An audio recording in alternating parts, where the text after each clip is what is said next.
Rambabu జానకిల ప్రేమాయణం, Janaki రాంబాబుల romance. Janaki రాంబాబులు ఆధునిక లైలా మజ్నులా? ఎవరా జానకి రాంబాబులు, ఏమా కథ? రే బొమ్మలు కూడా బాగా గీశారా? రే రాంబాబు అంటే నల్లగా సన్నగా ఉంటాడు, వాడేనా? అవును గురు, వాడే. జానకి అంటే పొట్టిగా సన్నగా రెండు జేళ్ళు వేసుకుంటారు. అవును గురు, వాళ్ళిద్దరే. బుక్స్ లో లెటర్స్ పెట్టుకుని ఒకరికొకరు ఇచ్చుకోవడం నేను చాలా సార్లు చూశాను. ఏ వాళ్ళిద్దరు ఎందుకు కావాలి? లేకపోతే నువ్వవుతావా? అసలు నీకు అదృష్టం లేదులేరా. ఏదో తాతాజీ గారు గోడల మీదకి ఎక్కాడు, సాధించాడు. ఇప్పుడు రాంబాబు గారు ఎక్కాడు, ఏం సాధిస్తాడో చూద్దాం. అసలు గోడల మీదకి ఎక్కాలంటే అదృష్టం ఉండాలిరా. ఇంకా ఇక్కడ ఎందుకు రా, పదండి రండి రండి పదండి రా. చదువుకున్నారట, బుద్ధి జ్ఞానం లేదు. కాలేజీలో చదువుతున్నారు, కాస్తైనా బుద్ధి లేదు. అసలు ఎవరు అన్నది సరిగ్గా గుర్తించలేకపోతే ఎందుకు చదువులు తగలబెట్టినా? నా ప్రేమ పబ్లిసిటీ కోసం నేను కష్టపడి రాస్తే అనవసరంగా ఆవేశంగా ఇవ్వడం, వాడు పాపులర్ అవుతున్నాడు. ఏమండి ఓసారిలా రండి.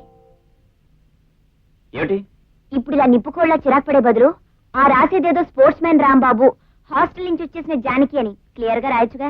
ఎవరికి తెలుసు కాలేజీలో దిక్కుమాలిన రాంబాబులు జానకులు ఇంకా కొందరు చచ్చారని? ఎందుకు వచ్చిన గొడవండి?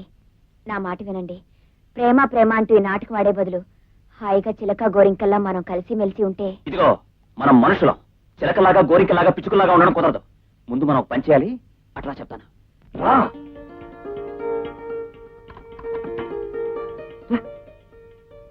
మొత్తానికి అబ్బాయి గారు నా దారికి వచ్చారనమాట. నీ దారి కాదు, గోదారి కాదు, నీతో సీరియస్ గా మాట్లాడడానికే తలుపు తెచ్చాను తెలుసా. చూడు జానకి, ప్రేమ అనేది వన్ వే ట్రాఫిక్ గా ఉంటే దాంట్లో పెద్ద గుర్తింపు ఉండదు. లైలా మజ్ను, రోమియో జూలియట్ ఏ ప్రేమక చూసినా ఇద్దరు వైపు నుంచి ఉండడం వల్లనే వాళ్ళ పవిత్ర ప్రేమలు కథలుగా చరిత్రలో నిలిచిపోయాయి. కనుక నేనొక్కడిని కాగితాల బాణాలు విసరడం, గోళ్ల మీద రాయడం, జుట్టు పీక్కోవడం కాకుండా రేపటి నుంచి నీ వైపు నుంచి కూడా ప్రేమించడం స్టార్ట్ చేయాలి. అప్పుడే అందరూ మన ప్రేమ గురించి చెప్పుకోవడం మొదలు పెడతారు.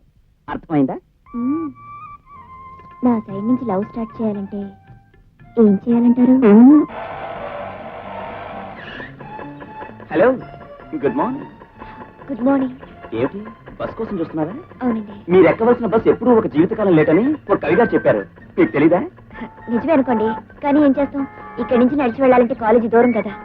దాంతే ఉందండి, నేను లిఫ్ట్ ఇస్తాను, రండి.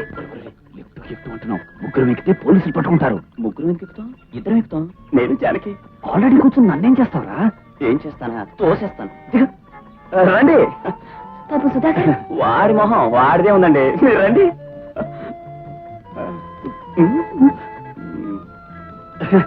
ప్లీజ్ కూర్చోండి. పర్వాలేదండి. రేపు పక్షి నువ్వు రిక్షాలో వచ్చారా? అలాగే. అమ్మ రాంబాబుగా నా కళ్ళ ముందే ఎంత ఎదిగిపోయావురా. ఇదేంటో కొత్తగా ఉంది. పర్వాలేదండి, దాన్ని నిన్న రాత్రి కళ్ళు మీరే వచ్చారండి. నమ్మండి.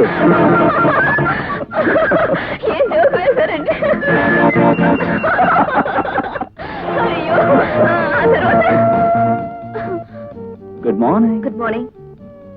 జానకి గారు, మీరు ఈ చీరలో చాలా అందంగా ఉన్నారు. You are looking just fantastic.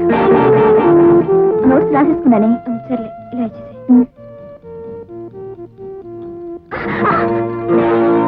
Idiot, బుద్ధి లేదు. లేదు, నీ దగ్గరుండి కాస్ట్ ఇస్తావా? ఎరా, ఆ మధ్య మీ ఊరు అమ్మాయిని ఏదో అన్నానని తెగ నీరిగావు. ఇప్పుడు మా వాళ్ళ అమ్మాయిని పట్టుకుని నువ్వు చేసిందేంట్రా? తాట వచ్చేయగలను, జాగ్రత్త.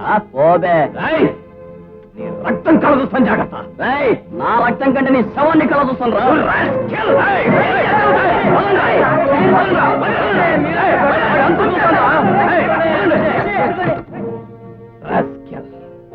ప్రసాద్, ఆ సుధీర్తో ఎందుకు అనవసరంగా గొడవ పెట్టుకున్నావు? ఏముందిరా, ఇలా జాన గురించి గొడవ పెట్టుకున్నావు అనుకో, ఏదో ఒకరోజు రైల్లో పెట్టేచ్చు. అమ్మ ప్రసాద్,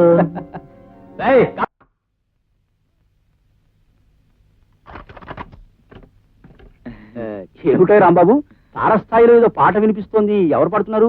జానకి గారండి. జానక్ గారా? ఆవిడెవరు? వాయిస్ చాలా బాగుందయ్యా. ఈ పక్కవాడ జానక? కాదండి, మెడ్రాస్